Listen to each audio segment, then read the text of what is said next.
This is a free download from the BBC. For more information, go to bbc.co.uk/podcasts. You didn't listen live, 'cause you're a lazy sod. So here's the Iain Lee podcast. These are the two shows I would like to listen to more than any other radio shows, right? Someone once described this show as like listening to a private party for 11-year-olds. I'd love to listen to a private party for 11-year-olds, okay? It's great and feedback. Also, I'd love to listen. You know, nighttime radio is moribund and dead, all right? Yes, it's awful. There's nothing on overnight. What I'd like to listen to, 10 o'clock, you get the presenter, let's say his name, let's say, keep it a man so it's not sexual. Bloke called, I don't know, Steve. No, not Steve, Tony. Say Tony, right? Good evening, it's 10 o'clock. You're listening to Tony Has a Sleep. And I'm just brushing my teeth. Just doing, I've done a whittle, did that before I came on. Yeah. Just getting into bed. Just pulling the duvet over me. And I'll see you in the morning.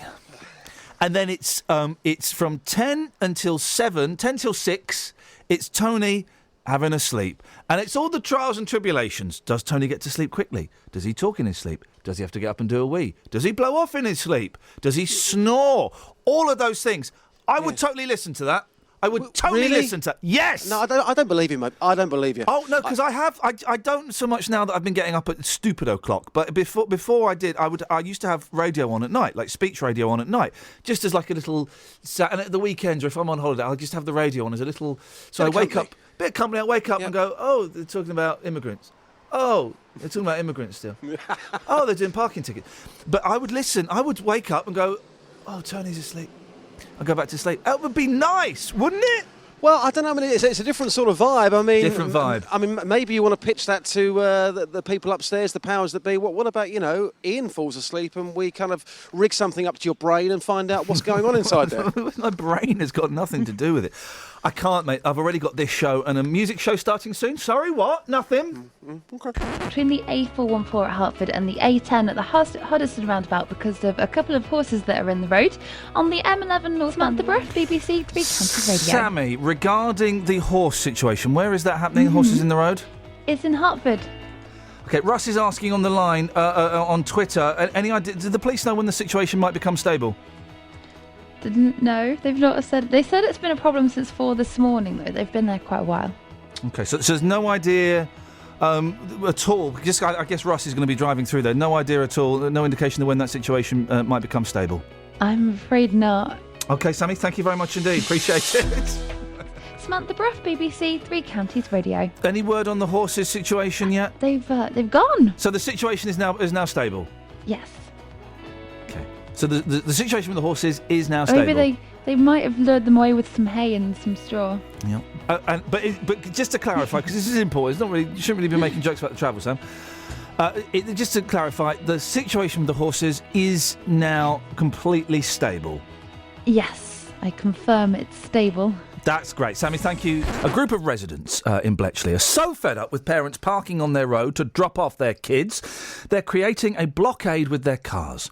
Residents of Saffron Street say the Premier Academy Primary School has been getting steadily bigger and bringing with it increasing traffic to their quiet road. However, the school argues that the stunt is dangerous and is putting children's lives at risk. Well, Shirley Rolfe is a local councillor on Bletchley and Fenny Stratford Town Council. Isn't it great, Shirley, that a school is so successful, it's expanding, it's educating the kids, the adults of tomorrow, the leaders of tomorrow, and it even offers after-school and weekend activities to make sure those kids are well looked after. Fantastic.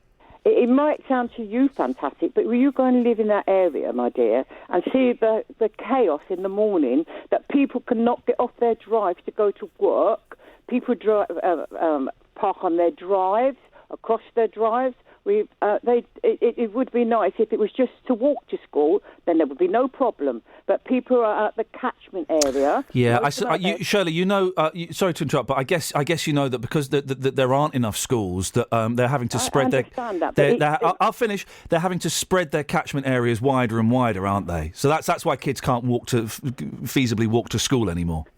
Well, I'm just saying, it's a school that was built in the 50s, don't forget, in a small area. And it's thriving. And it's thriving.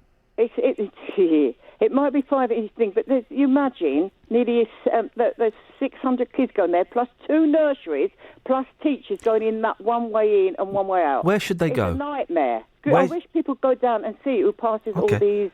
Where should they go? Pardon? Well, I think the government should buy more schools. Come on. I wish you'd go and see that area and what the poor people have to put up every morning. The government, while the kids are at school. The government should have to buy more schools just so that you can park No, properly. that's not. You're not getting my argument, dear. The people living there are having that done every morning. I can't get out on my road in the morning because we've got 2 schools in our road, in our area. Don't forget, we cannot get out. There's 2. We've asked Mr. Harris to have a meeting. But all he wants is 1-to-1. He doesn't mind. All he does. Okay. Well, I'm getting a lot of beef with Mr. Harris. He's not here, so why you just talk to me. So have you got kids? No, my children have grown up, and we didn't have cars in our days. So that's beside the point. Well, no, it's not beside the point. It's actually very much. No, I'll decide what's beside the point. So you've got kids. They went to school, yeah? I've got grandkids that go to school. Right. Okay. So and how do your grandkids get to school? They walk to school, do they? Yes, my grandkids do walk to school. Okay. And how old are they?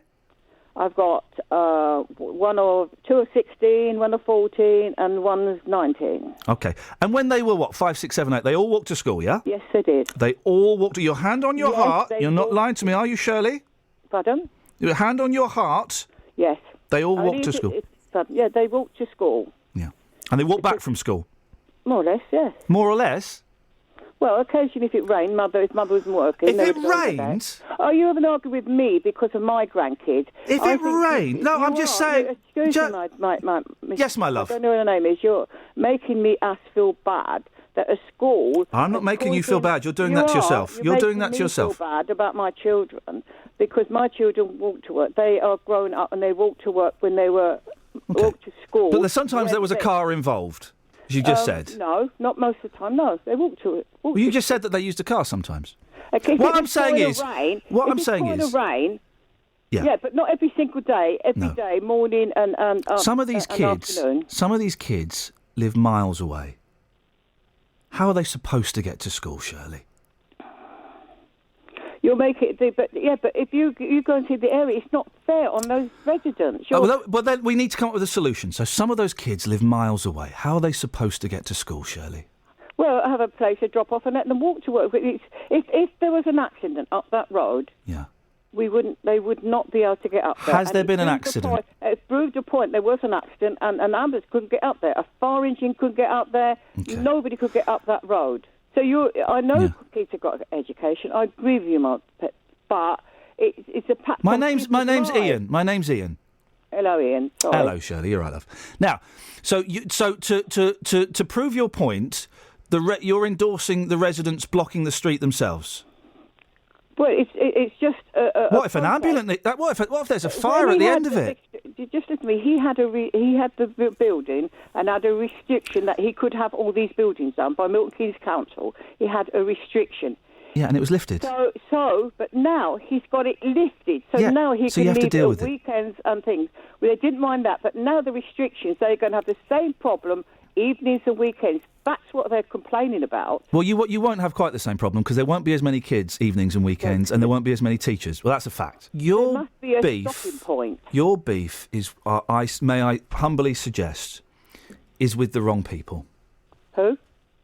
Your beef is with the wrong people. Why the wrong people? For some reason, the gentleman we spoke to earlier and you seem to have a personal problem with the headmaster.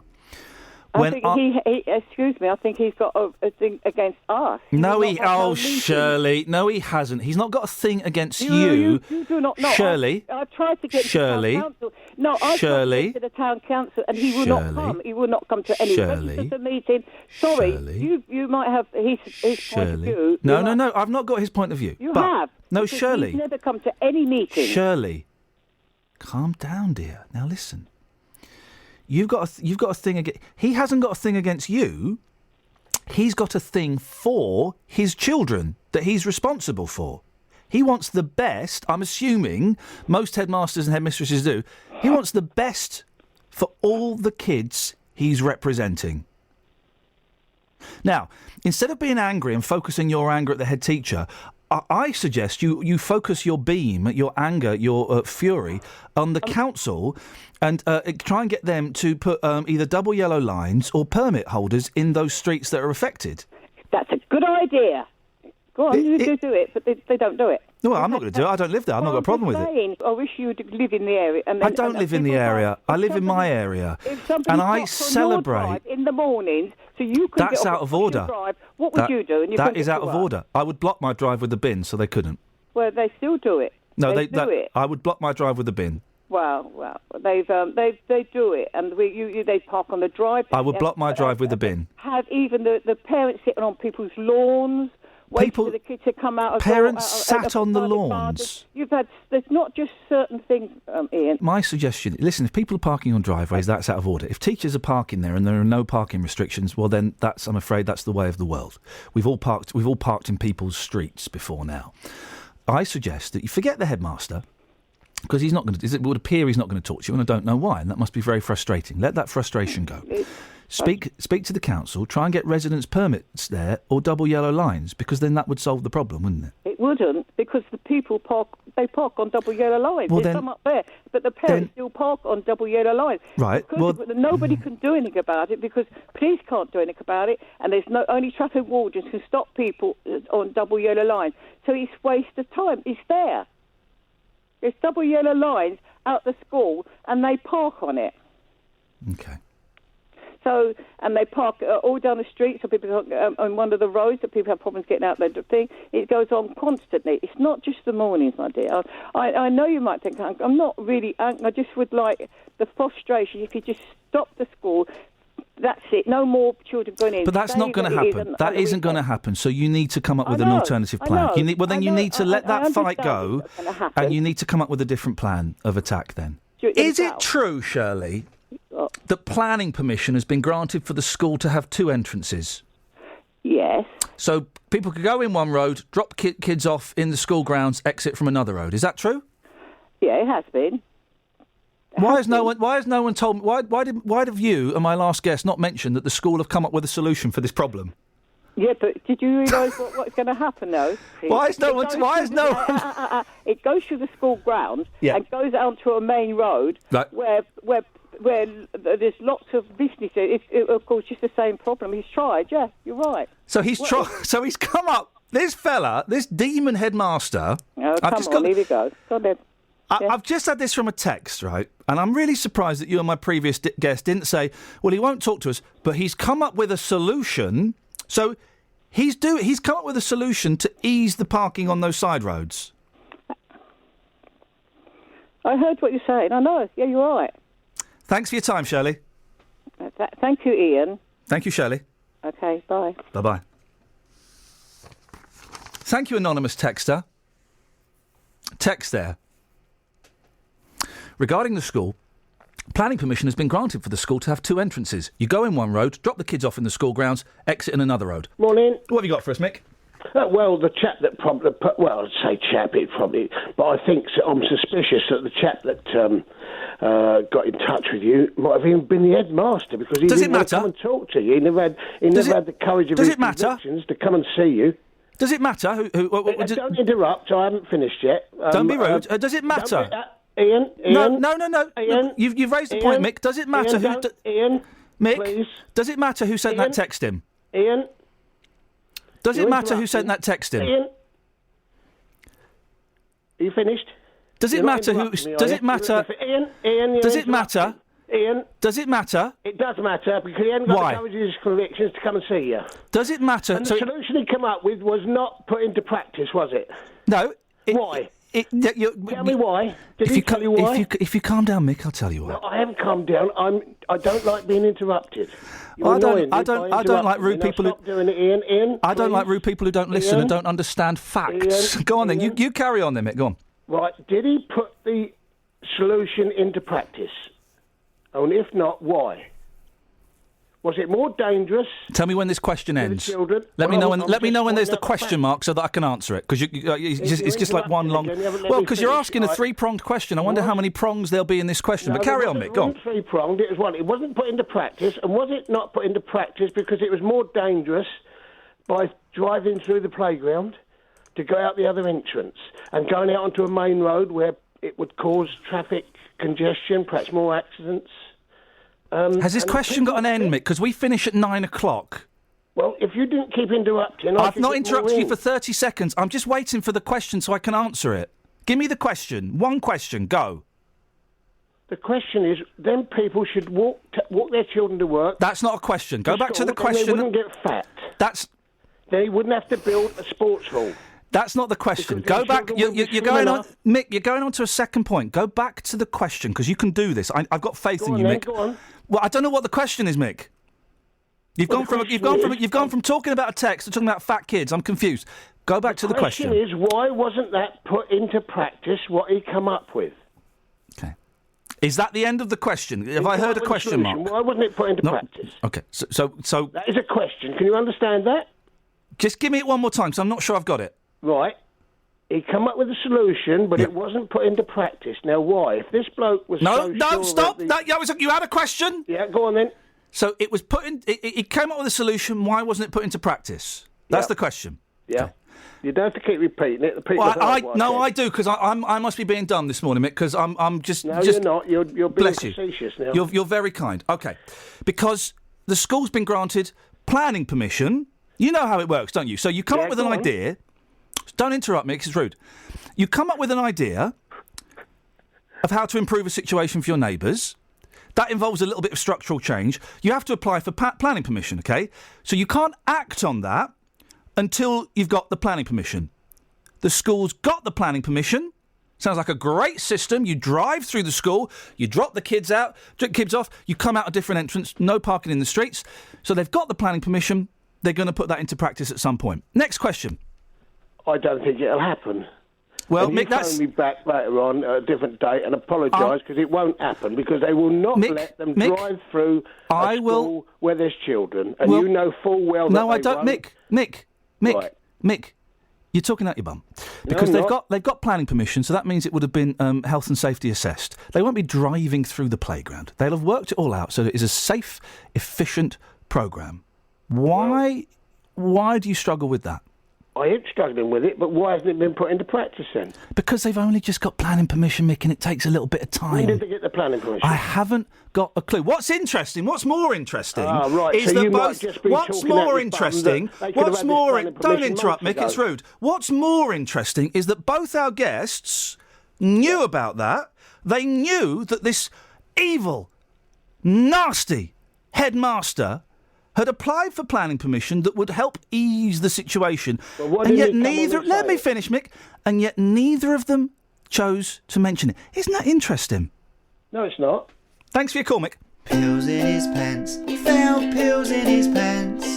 This bloke here, he found pills in his pants. Pills in his pants.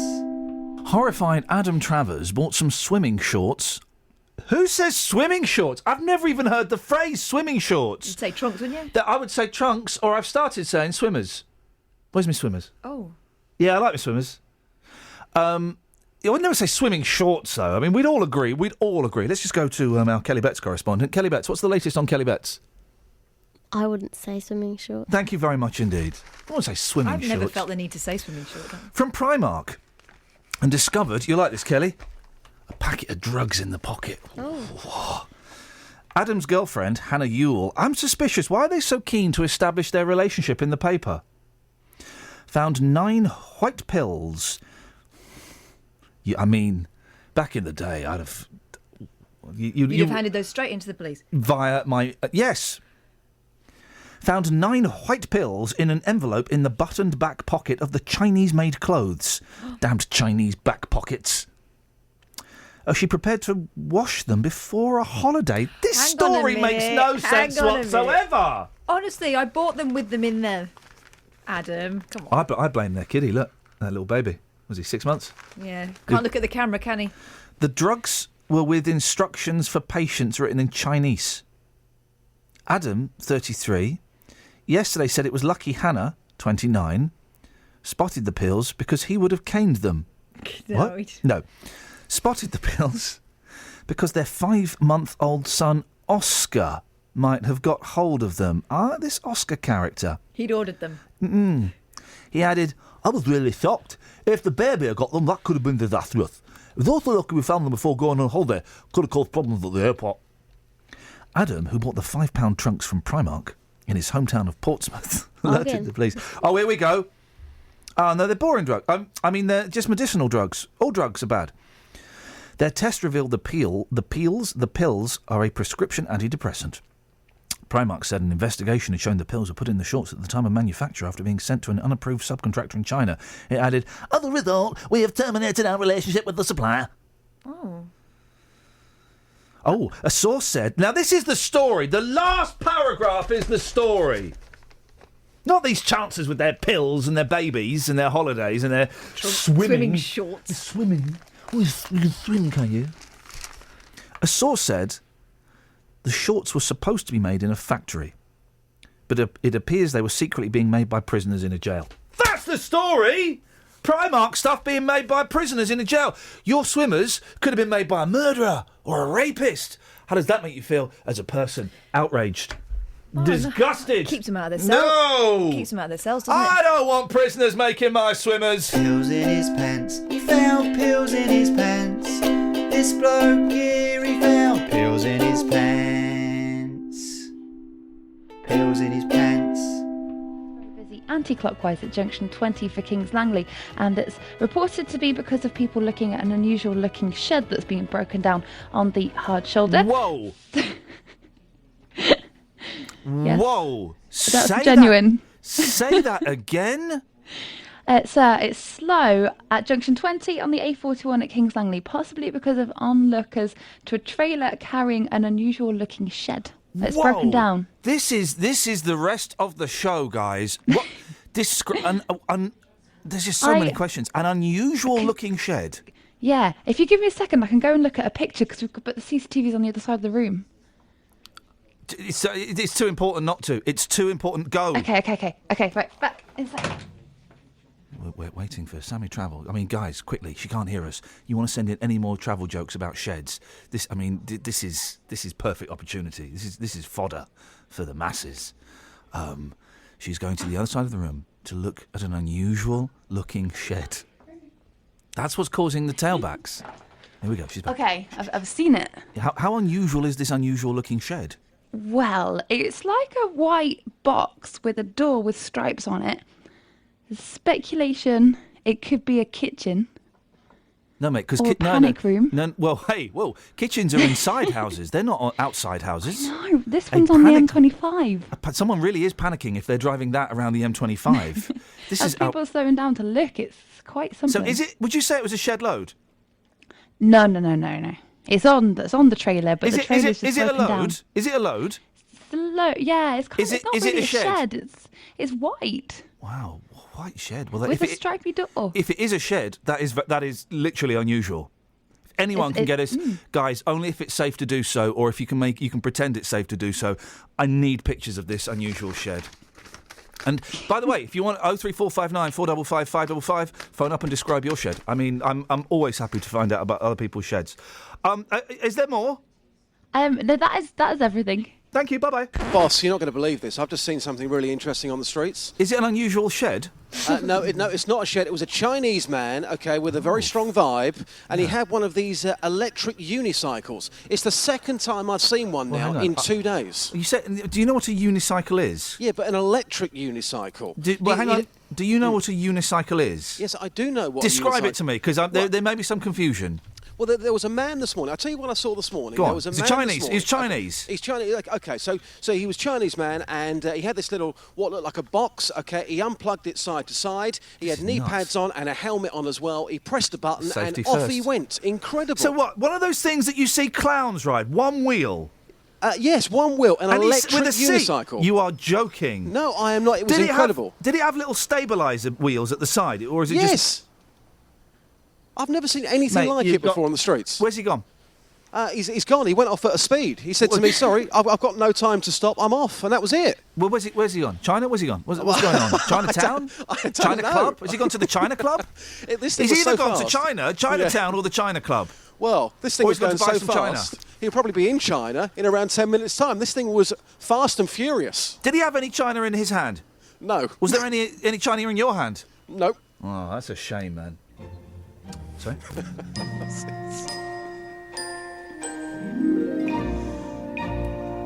I've never seen a Chinaman. I can stop there, and that sentence is probably true. Actually, no, I've been to China. Dreams she had, and the themes she had. Started way too high. Told in a foreign land. Don't know the rest of the words. Okay, so have you ever seen a Chinaman on an electric unicycle to the streets? Is that the one we gave you? I can't remember. No, I think that's for later on. Okay. Your rabbit hole question was, well, Yes. you described me earlier on as a sick pervert. You and Nick Coffer, yep. Yes, Yep. because you were in the office yesterday, Yep. a bit longer than usual, Yep. and you saw that Coffer has his lights down when he presents a radio Way programme. down low. So do I. Way You had your down lights low. on full, those disgusting beams. You asked me to take it to the streets, lights Disgusting on. beams. I'll give you a disgusting beam straight after the show. Lights on Yeah. or lights off, lights down. The streets have spoken, boss. Here's what they had to say. Let's get the Fiji perspective. Sir, lights on or lights off? Well, lights off now. It's daytime, isn't it? Yeah, but in a radio studio. Lights on, I think. Lights on? Yeah. Do you think I'm a sick pervert if I have the lights down whilst I'm presenting a radio show? I think it's all up to you. You know, it's your soul, isn't it? So can you answer the question? Do you think I am, yes or no? No. No, I don't think so. Appreciate your honesty. Thanks very much. It's a great Fiji perspective. Thank you. Cheers. Morning, Princess. You well today? All right, well, yeah, thank you. Lovely. In a radio studio, lights on, full beam, or lights down, lights off? Lights down. Yeah. Sets the tone, doesn't it? Yeah, sets the time, yeah. I mean, you've listened to me when I've had the lights on, and you've listened to me when I've had the lights down. When the lights are down, you feel there's a special aura coming through the speakers, don't you? Yeah, you do, don't you? Yeah, something coming through, something coming through. Madam, let's get the Jamaican perspective, okay? You are known for your vibe, okay? In a radio studio, do you think it's better to have the lights on full or to have the lights right down for a bit of atmos? What do you think? Right down for a bit of atmos. Yeah. Can you give us a quick yeah, man? Yeah, man. Thank you, madam. I don't know, Justin. That was a brilliant piece, and it was very funny. But I don't know if you heard it with the music playing underneath. It turned from being very funny and flippant to actually being well, that was quite a powerful bit of radio we just did together there, brother. Yeah, thank you, man. It means a lot. It means a lot to me. I mean, you push too hard, your dreams are China in your hand. I don't know any of the words to this song. I don't either. Can you find out? Can you find out if the people of Dunstable know the words to China in your hand? Oh, with pleasure and delight. Thank you, mate. See you later. Ta-ta. You're either going to love it or you're going to hate it. Oh. The people of Dunstable have been performing China in your hand in the way that they know best. I love it already. Take a listen, boss. Taking it to the street with J-Dog. Hashtag China in your hand. On eyes wide, like a child in the form of a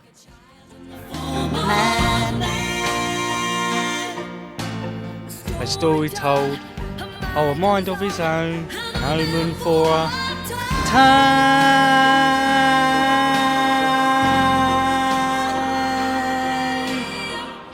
Don't push too far.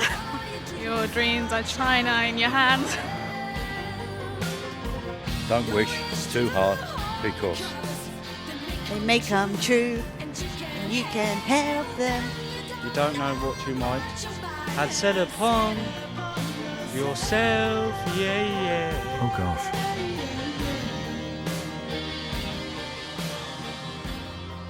China in your hand. Tat, tat, tat. Tat, tat, tat. And lastly, a word from the man who gave us the inspiration for this masterpiece, Frank from China. Frank, how does this feature make you feel? Good. Thank you, sir. Thank you, sir. BBC, I feel another perfect day coming on, guys. The Three Counties Radio. And standing on the A120 It's a porta cabin. Road. It's just the a best water main it's not, between the heights. It's not a shed. It's a porta cabin. What? It's something, isn't it? Yes, yeah. Porta cabin is something. Yeah, I'll give you that. But it's not. One thing it's not is a shed. No. How Still- can you tell? Because I've seen a picture of it that you sent me. It's a porta cabin. Still, is the situation stable? Is it? It could be, but I Okay. don't know. The cars are giving it a wide berth. I think that's suspicious. Oh, hey, I've got a story for you. There is an elephant on a pregnant elephant on the A5. Oh. Did you just make that up? No. Someone's just texted in. I forgot about it. Where's the A5? It runs through Dunstable. Okay. There's a pregnant elephant, and traffic are giving it a wide berth. You should look that You up. know the A5, it's a trunk road. Seriously, look it up. The police are telling everyone to give it a wide berth. Okay, I'll look. I will look into I it. know you. The thing is, I know you will. Thank you. Carry on. I'll check. Okay, well, the A1 is... Now, here we go. This is a very sad story, and we're trying to get our head around. We had an email this week from a woman desperate to get help for her sister, who's got lots of problems, but seems to have fallen through the cracks in the system.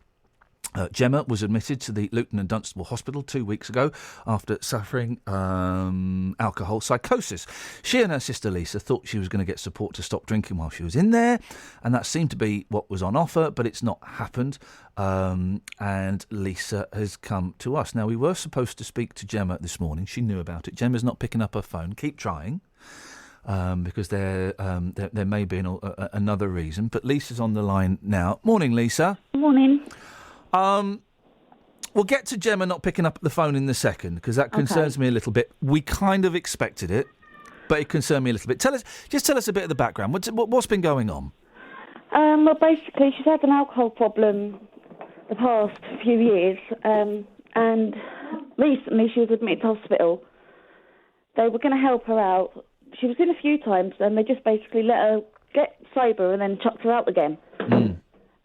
This time, she was really ill with it. She was threatening to jump off a car park roof and threatening suicide and all sorts. They admitted her.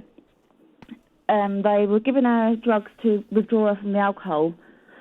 And then the plan was that she was going to go onto the Onyx ward, which is what the psychiatrist said, so that she could have a proper detox, find another way to cope with her problems. And then Friday night, all of a sudden, it just changed, and they said she was being discharged on the Saturday, which resulted in her going out, getting a bottle of vodka, slashing her wrists. They didn't even take the razors off her. I mean, they still left her with stuff. And then they discharged her on the Saturday. Blimey, that's this. Do you know what, Lisa? I'm struggling with this story because it's so sad what's happening to her. But I can also kind of see the hospital's side of this as well. I mean, if they promised that they were going to put her on a ward to help her detox and help her get some form of rehabilitation, and then that didn't happen, that is very, very disappointing, isn't it? In terms of the actual hospital ward, I guess if she's well, the hospital ward itself can't help her with her alcoholism, can they? No, I think that's where it got awkward. Right. That's where I think all the falling out with the hospital was coming from, because they're there for her physical health. Yeah. But obviously the alcohol and the drugs had more to do with mental health, and it was a psychiatrist that said, oh, no, she's fine, she can go home. Oh. Which obviously resulted in last night her getting a bottle of vodka, and I don't know what's happened since. How old is she? She's 31. Okay. How long do you think she's had a problem with drugs and alcohol? It's been on and off since she was a teenager, but it really hit it like 2 years ago after her second son. I think she had PND, and then it went undiagnosed, and it went downhill from there. And it's just got worse and worse. Yeah. It can't get any worse. I mean, I said to the hospital that she'd end up dead. Yeah. Yeah, it can get worse. It can end up with that, and that's she's killing herself, isn't she? Slowly, yeah, she is, yeah. Slowly, but she's having a damn good go at it. Yeah. What does she say when you speak to her about it? When she's drunk, she's quite volatile and blames everybody else, which is a typical alcoholic thing. Yeah. When she's sober, when I spoke to her, she went from Friday till yesterday with no alcohol, so she can do it. Well. But yesterday, the minute she was unsupervised, basically, she didn't have the willpower. That's why she needs to be in the Onyx ward to get the help to begin with? I have quite a bit of experience with alcoholics and drug addicts. I won't go into too many specifics, but I kind of know a bit more about it than I know a bit about it. Yeah. The thing the alcoholics say is easy to stop. An alcoholic will stop drinking every single day. It's the staying stopped. Yeah. Is the problem. Yeah. And now quite often an alcoholic will have 2 days, 2 weeks, 2 months without drinking, and they go, yeah, I've not got a problem, and then they go back on the booze. Yeah, see, I have had problems with alcohol, and I just won't touch it at all now because I know I'll fall straight back into it. How did, and if you don't mind me asking, if I ask anything you don't want to answer, then you can tell me to jog on, I won't mind. How did you, if you had problems with alcohol, did you? Yeah. How did you stop? I left the area I was living in and left everybody I knew. And that was enough, was it, for you? It was, once I was out of the situation where it was routine for me to get drunk. It was all I knew was getting drunk. So once I got away from there and I had to support my partner and everything, it was hard at first because, when you've got an alcohol problem, you will find a reason or an excuse to have a drink. Oh, yeah, of course. Even if you take away any excuse possible, there will still be one. There are some days when I go, oh my God, I could do with vodka and coke, but instead I'll have a cup of tea with 3 sugars if the kids are driving me bonkers. But, we had her up here for the day a few weeks ago. The baby's dad brought her up here so that she could have some normality, and it was a lovely day. She had terrible withdrawal, her whole body was shaking. But she was with the kids, and it was like normal. It was normal again. But then the following day, she was on her own, and that was it. It went wrong again. Has she been? Let's put the L&D to one side, okay? Because let's put them to one side for a second. Has she been anywhere else for help? As far as I'm aware, she went to the doctors at one point and they prescribed her a pill that would make her sick if she drank. Right, okay. I don't know what happened with that. I'm assuming she probably didn't take it. Yeah. She was receiving counselling. I'm not sure what happened with that either, because things went really, really, tits up a few weeks ago because she lost a flat as well. Oh, blimey.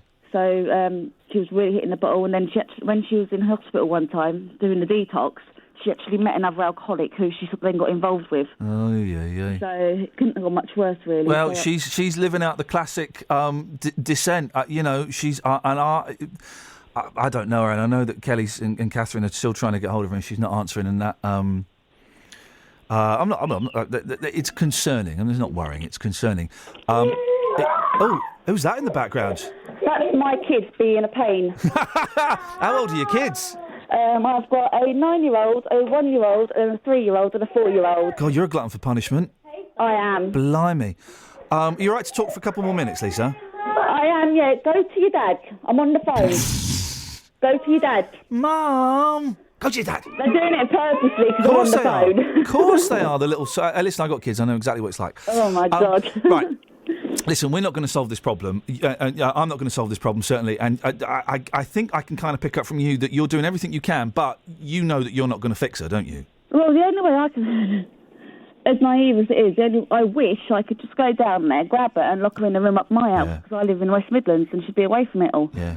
But don't work, though, does it? No, it doesn't work. Don't work, because you lock her up and she'll be sober for a month. You lock her up for a month, and then she'll be all clean and she'll be smart and shining and spanking and brand new, and then she'll go out and, someone will cut her up in the car, or the bus driver will be rude to her, and she'll be straight down the offie. Probably. That's exactly what was yesterday. I mean, she went and got her hair done and everything because she's got caught on Friday, and I don't know what happened from her having her hair done to the boys coming back to nursery. She hit the bottle.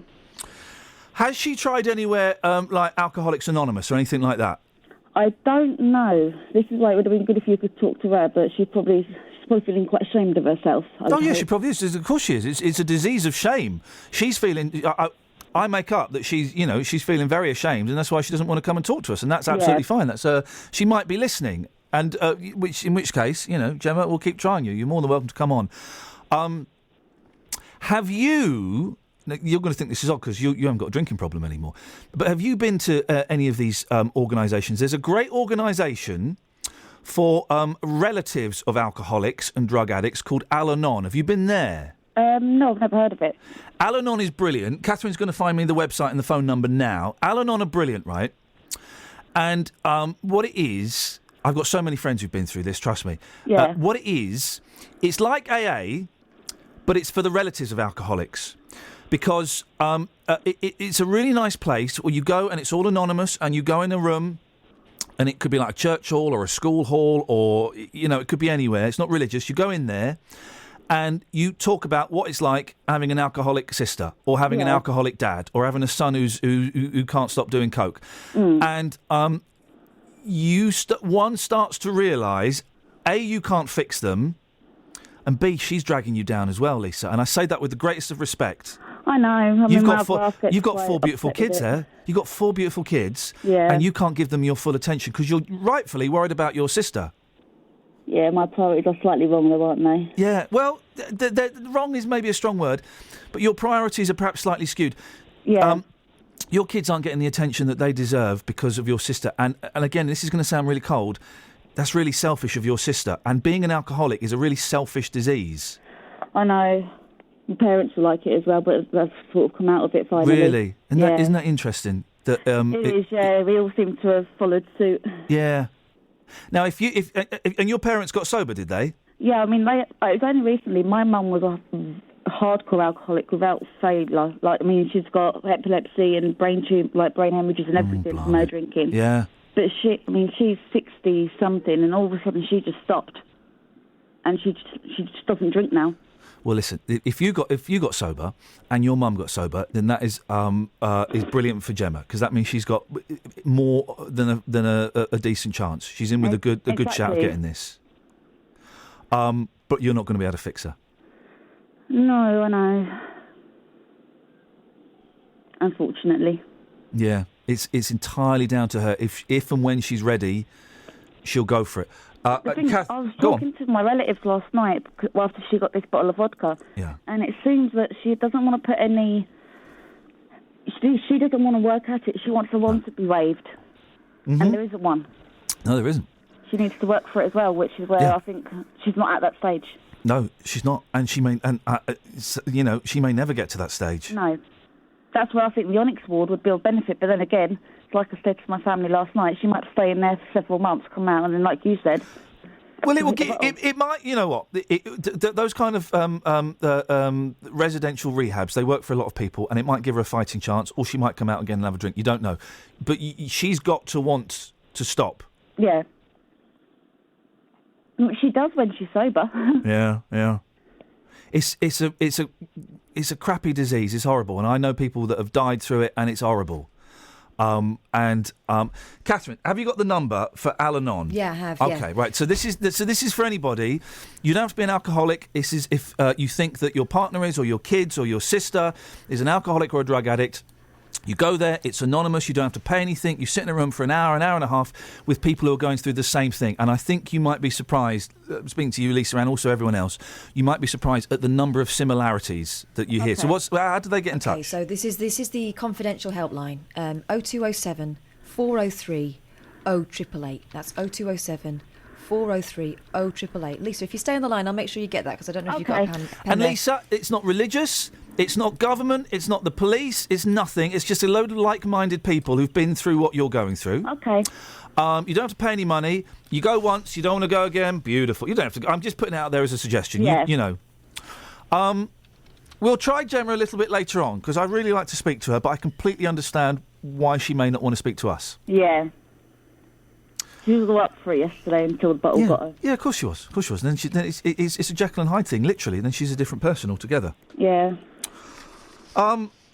Look after your kids, won't you? I know you will, I will. But they're your priority, because you can show them what it's like, what being a good sober mum is like. And they already know not to go near alcohol. My 9-year-old knows already. Have you got this on your screens? The A505 in No. Hitchin.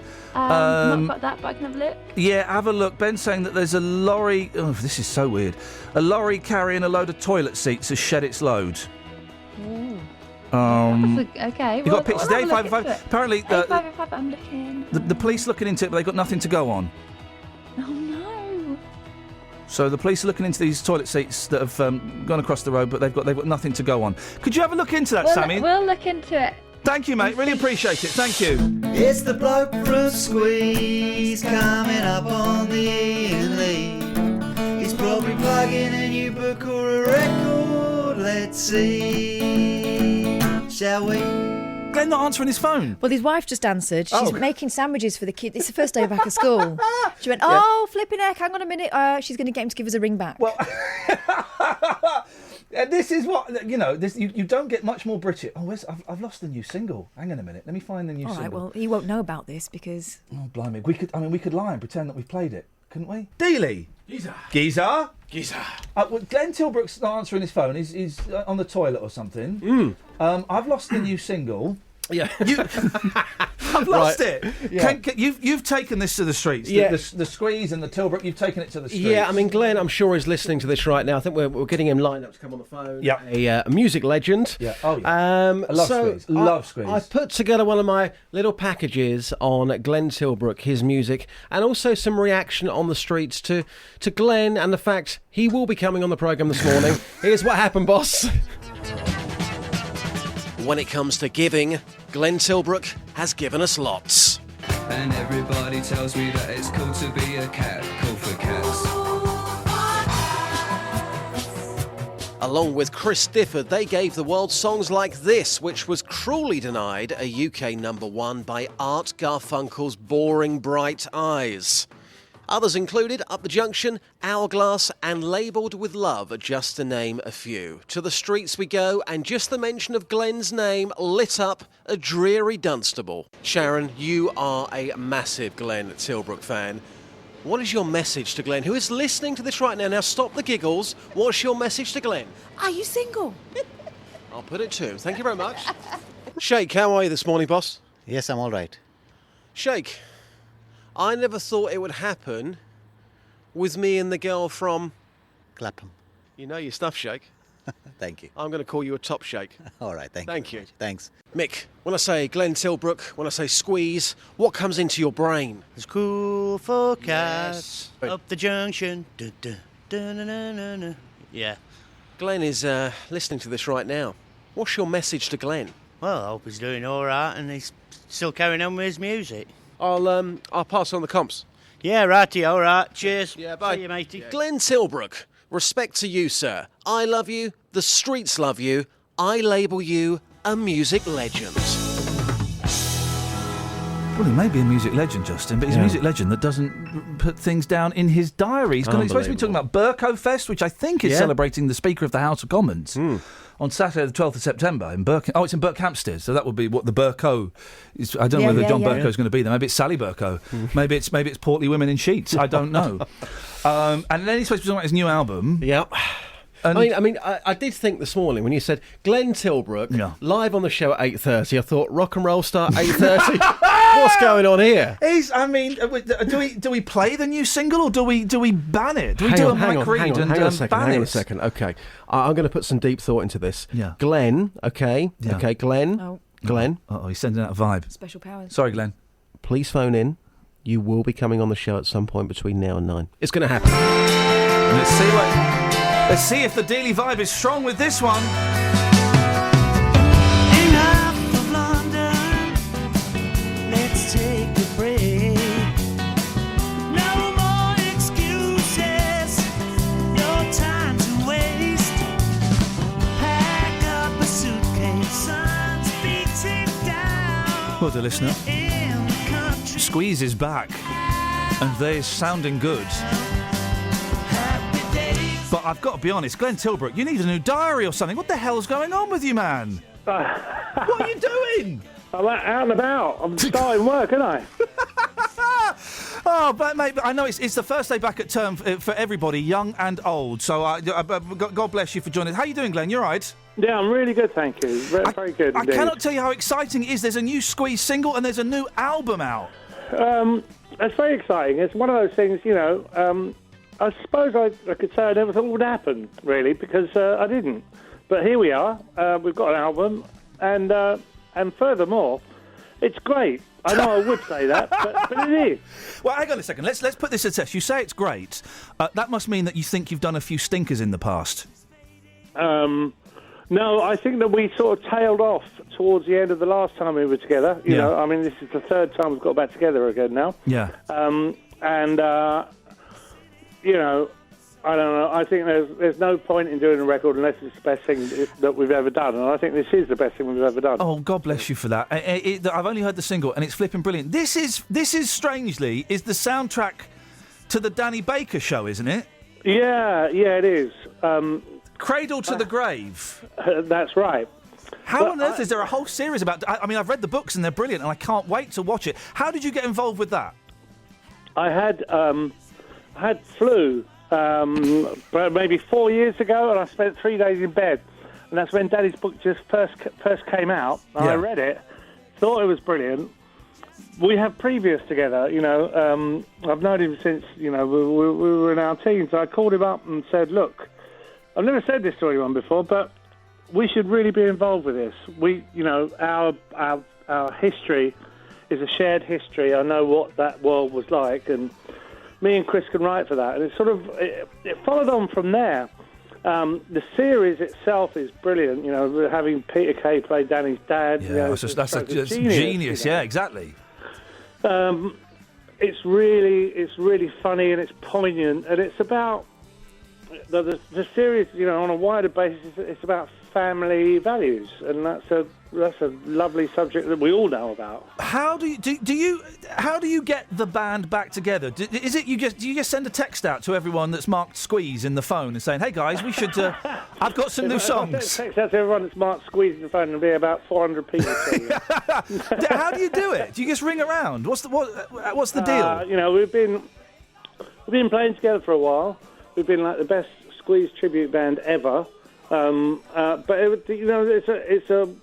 it's a weird thing crossing the divide between doing old songs and creating something new. Yeah. That's really, you know, we've been back together since 2007, but this project really gave us the impetus to do something new, and that, you know, for that I'm really grateful. I saw you lot flipping out. I'm going to age both of us now. Oh, geez, it was probably 26, 27 years ago. Okay. Supporting the Kinks at the Alexandra Palace. Oh, right, okay, I remember that gig. It was a good gig. How miserable is Ray Davies in real life? Yeah, quite. I've interviewed him. He's hard work, isn't he? You know, Chris and I presented a Q award to Ray and Dave Davies. This is in the last days of them actually speaking. But so we were at a table with them, but they wouldn't speak to each other. They would only speak to us. And were you and Chris speaking at the time? It was more Ray than Dave. Were you and Chris speaking at the time? Because that would have been... Yeah, we were getting on fine. OK, because that could have been Dave, could you tell Chris that I want him to speak to Ray? It could have been awkward. A disabled woman from Henlow is criticising the coach company who left her and her family to fend for themselves in Great Yarmouth. Anne Chudley has difficulty walking and uses a frame. She had a fall as her party made their way back to the coach, and by the time they got there, 10 minutes late, it was gone. Wendy Howes runs Britannia Coaches. How did you let Anne down so badly, Wendy? Oh, good morning, Ian. Well, we don't like to leave people behind. That's just not our policy. But you did on this occasion. What happened? Well, what happened was the lady was late back. The driver did wait quite a few minutes for her, and all our vehicles are on tracking systems. So How we many know minutes? Exactly what time they left the yard. How many minutes did he wait? About 10. And the lady phoned us. We got the telephone call. I didn't actually take the call. My husband took it, who is the owner of the company. And we got the call, and the driver had already gone. After now, 10 minutes? The driver has gone. He's gone. It did wait, yes. He waited. But you say it waited. It only waited 10... Roughly 10 minutes, yeah. So maybe a bit less than 10 minutes. Gosh. It could have been a minute or two, but it was getting on for 10 minutes. So it could have been 8... So it waited 8 minutes... I don't know exactly, but it was for a disabled lady. Yeah. With a disabled lady whose son, I think, has learning difficulties, and two 12-year-old girls. It waited 8 minutes. We didn't know all that, but there's not a lot we could have done. Once she had a walking frame, didn't she? But the fact is, she rang us. The driver had already gone. She told us she wasn't that far from the coach station. Yeah. So I don't know why she didn't see the coach go to flag him down. Because she was looking after 3 young kids, one of whom's got learning difficulties, and she had a walking frame. If she wasn't far from the coach station, she had 2 12-year-old girls. She could have said Could you just run up to the coach? No. Tell the driver what's happened? No, Well, I wouldn't. No. Come on now, Wendy. I'm not going to let you do this. I'm not going to let you pin. okay. I'm not going to let you pin this on a disabled woman and saying Right. she should have told two 12-year-old girls in a town miles away from their home. No. What she said, she wasn't far from the station. No, but miles away from their home in a strange. I wouldn't send two 12-year-old girls off on their own to a bus station. Well, if I could see the station, if I saw a group of shops, I'd say, look, could you just run to the shops and just get me a paper or something? It's not the end of the world for two 12-year-old girls. I don't think there's anything dangerous. But I'm not saying that. I don't know. She said she wasn't far. All right, do you know what? We're running out of time, Wendy. I think it's disgusting your driver didn't wait more than 8 minutes for a disabled woman with a party of three kids. We do wait for people. and How long do you sometimes they wait don't for? Turn up. We have waited in the past. She had a number on her. And she called that number? It said, it was an emergency telephone number she had on her. And what it says, I haven't got the thing in front of me, it says basically, you're advised to keep this number on you in case of emergency. How long after the coach... As the driver cannot wait. How long after the coach leaving did she call that number? It was about 10, 15 minutes, about 15 minutes that she rang. Wow. Once the driver's gone, we can't ring him because, as you know, you're not allowed to answer a mobile phone while you're driving, and especially coach drivers don't do it. They don't do it. So why have an emergency number then? Why have an emergency number then? That was an emergency. Yeah, what the emergency number's for is if you know you're going to be late, say you've had things happen, we wait. She We're fell very over. humane company, so don't try and tell us. She we're fell not. over. We do a lot over and above. She fell over. We didn't know that. We're not mind readers. We haven't got crystal balls. We don't know. Your driver waited 8 minutes for it. Your driver waited. When you've got 40 other people. 8 minutes is not. If I was on a coach and I knew that a disabled woman with a boy with learning difficulties and two 12-year-old kids was late, I'd be all right waiting. Did he ask the passengers? I don't know if drivers always take that in when people get on the coach and get off. You know, they don't. 8 minutes, I think, is disgusting. We wait over. This is wrong. Well, you didn't hear, did you? And that's the thing. You didn't wait here. If you ring any of our customers, No, they I've will tell you that we have helped people and helped people. I'm not talking about But the we others. didn't Wendy. know- Wendy. No, in this instance, Wendy, the I'm only not. onus is on the person to be back at the coach. No, fair play. Do you know what? time they say. Wendy, I'm really sorry. I take it back. You're absolutely right. It's the disabled woman responsible for a boy with learning difficulties and two 12-year-old girls. It's her fault. It's her fault. It's her fault. Basically, it is. You said it. You actually said it. And what's breaking my heart, Wendy, is you actually mean it. She's not mentally disabled. She's the same as anybody else. I wouldn't put anyone down who's disabled to patronise them. She had a number she could have rung to say, I'm sorry, I'm going to be late. The driver would have happily have waited. She was probably busy getting up off the floor or looking after her son with learning difficulties or the two 12-year-old girls. Said to her, wait there, love, I'll come and pick you up. If he'd known, but he didn't know. Is it just the driver that works on your? Is it just the driver that works on your coaches? There's no one else there with him. Well, no, he's only the driver there for the day. The driver takes the paper there for the day. They're allowed to have speakerphones on there, aren't they? No, there's not. They're not allowed to have speakerphones. They're allowed to answer their phone before they turn the wheel. Are they allowed to have speakerphones? No, or the Bluetooth? The They're not allowed to Bluetooth. speak on the phone at all. They're not allowed to speak on the phone at all. They're not allowed to have Bluetooth or anything like that. No, they're not allowed to speak. We play safe. So just if there's not know that there's safe. a call from us, they will stop at an opportune stop, which could be Wendy, miles away. Wendy, They've got to get out the coast and ring us. Wendy, I'm not really buying this. Just so everyone knows, Well, I'm sorry you don't it's buy it, Britannia but Coaches. It's Britannia Coaches. Yes. Run by Wendy Howells, Yes. who just to clarify, it's the disabled woman's fault who was responsible for a boy with learning difficulties and two young girls. It's her fault because she fell over, and your coach didn't wait more than 8 minutes. No, you're putting. I'm not saying so. False you as did such. just say it was What her I'm fault. saying is the onus. Drivers do not Okay. know. They don't know the risk. People don't come back sometimes on that trip. Yeah. Every week we go there, every single Saturday, And very often people don't come back. She had a walk-in because they frame. stayed. So how long do we wait? Half an hour? An hour? I would say 15 minutes isn't what bad. do I would we- say and what eight. do I we would say say? 8 minutes is taking the pee a little bit. Yeah. What do we say to the people that were on the coach that got I'll tell you what you say. They're toughies. I will tell you what you say. We know we've been in the business a long time. Well, you A need to long learn a few time. lessons, and I'm going to teach you a lesson. This is what you say. Don't patronise me either. I'm going to tell you what you say, Wendy. Tell me what you say. I'm going to tell you what you say. Does he have a microphone, or does he stand up and talk to them? He has a mic. Okay. Ladies and gentlemen, you may have noticed that we should have left 8 minutes ago, just to flag up that you probably saw the elderly lady earlier on. She's got a walking frame. You may have seen her struggling to get off. She was with 3 kiddies.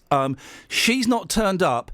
Is everyone all right if we just wait another 10 minutes? Is everyone okay with that? And I'll put a quick call into the office and just let them know. Is everyone okay with that? We have done that in the past. But you didn't do it You know, we had people here. on there in the 80s, their 90s. You didn't do it. We had a man Would in a you wheelchair. disagree with me, Wendy? That's quite a good thing to say, isn't it? Do you know, it is. But he may not have. Do you know, when you've got 40-odd people getting off a coach, the driver doesn't always notice everybody, whether they're disabled or what they are. They're just a blur of people getting off. I've been courier myself. I don't remember everybody's face that gets off. You can't. It's impossible. You've got 40-odd people getting off. You don't. Do you remember everybody's walking frame? And so many people have got walking frames. They're limping, or they're kids. You don't. It doesn't register with you. It doesn't register that this person. It just doesn't register. There's just so many people getting off, and so the driver may not well have been aware that this lady had a difficulty. But every week, most people we take have got difficulties. They're either 80s, 90s, they can't walk. Most of them have got, to be honest, have got a difficulty. And they all come back. Wendy Howells. Sorry, I thought you cut me off. No, Wendy Howells of Britannia Coaches. Thank you very much for your time. I am very sorry we left her behind, and I am sorry. I am sorry. Really am. But once the lady had rung, this is the actual thing of it, once she had rung, there was nothing we could do. There was nothing. What can we do? Get her a cab. What can we do? Could have got her a cab. Teresa's in there. Hitchin. Morning, Teresa. Morning. What would you like to say? I want to defend Britannia Coaches because we went on a day trip to Walsingham about 4 weeks ago. Where's Walsingham? I've not heard of it. Near Cromer. Oh, nice. Round there. Good A day weather? trip. Pardon? Was it good weather? It was beautiful. Beautiful. Fantastic. Lovely weather. And everybody on the coach, it was run by 2 ladies, everybody on the coach was happy, and there was a bit of a misunderstanding whether we were going at 6:45 or 6 o'clock in the evening. However, we all thought we were there at 6:45, and the coach driver and the 2 ladies said, everybody here, and everybody said yes, and off we went. And we got to Swaffham, which is quite a way out of Norfolk, and we got to Swaffham and realised that we'd left 2 people behind. Oh, 1 person behind. And you're calling up to defend this company, are you? I am. Go on. Which bit of the leaving the people behind is you helping Britannia Coaches in their argument here? Sounds like they make a regular thing. We got halfway back to Swaffham. We spoke to the driver and said, "Oh, sorry, we've left somebody behind." Boom. And you went back and got them. And he said, "Okay, no problem. I'll turn round." And we went back and got them. Okay, well, I would say that's in support of the kind, wonderful people that use coaches, and highlights the inefficiency that sometimes, at least in 2 instances, would appear to creep up in Britannia's thing. If you'd have been on that coach and the driver said, "Look, we're missing 3 kiddies and a lady who's got a frame. Can we wait another 10 minutes?" You'd have said yes, wouldn't you? Yes, absolutely. Absolutely. But and also, our driver was wonderful. No problem. Well, he weren't that good. Turned round. He left 2 people behind, Teresa. He's not that good. Well, no, 1 person it was. He left that was behind, only but, one. Yeah. In that case, there's only 1 person. It doesn't matter. Is everybody here? Yeah. I'm not. Okay, let's go. If you're called Andrea Ritchie, then you're gonna love this band. But if you're not called Andrea Ritchie, you might think it's a bit. Let's cheer one person up, shall we? Enough of this. Let's indulge me. I'm going to cheer one person up. Radio's supposed to be inclusive and to invite everybody in. Screw that. Let's do 30 seconds of radio for one person, shall we? So yesterday, I was hanging around and I got to watch the deviant Nick Coffer presenting a show in the dark. He had a guest in the dark as well. That was just weird.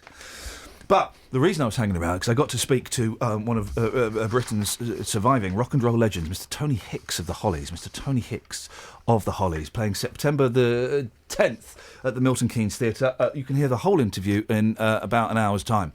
But we all know there's that Andrea listens to the show in the United States of America. Can you believe it? The new country. She's nuts. I'll be honest. She's a weirdo. I don't mind saying that because she's many thousands of miles away. And she's a big Monkees fan, and she's also a big Hollies fan. And she's selling her car to go and see the Hollies next year. How's she going to get to the airport? She's not considered that. So anyway, I was speaking to Tony Hicks. You'll hear the interview later on. And at the end, I said, Tony, by the way, mate, there's this woman called Andrea Ritchie who's in the United States of America. And she is a sad case, and she is selling her car. Dry interview, I'll be honest. Quite dry. And she's selling her car to come and see you. Have you got any thoughts on... oh, no, it's playing that again. Have you got any thoughts on someone who would do such a thing? Hang on a second, I just need to pause that because we'll hear that again. And this is what Tony Hicks had to say about Andrea. Andrea, I've heard all about this, and it's something that hasn't happened before to the Hollies. But as I was saying, before you sell the car, let us know what it is, because there could be a deal there, and we may be able to fly you over, even first class, if it's something very special and vintage. But other than that, we will look forward to seeing you. We are indeed touring next year, spring and autumn, so I guess that's when we'll see you. He said he'd only be interested if it was a Thunderbird. I don't think it's a Thunderbird. It's going to be an old banger, isn't it? It's going to be an old banger. Don't be so rude about Andrea. Ollie Martin's PCC, he wasn't on the show, but we love him and we wanted to just let him know.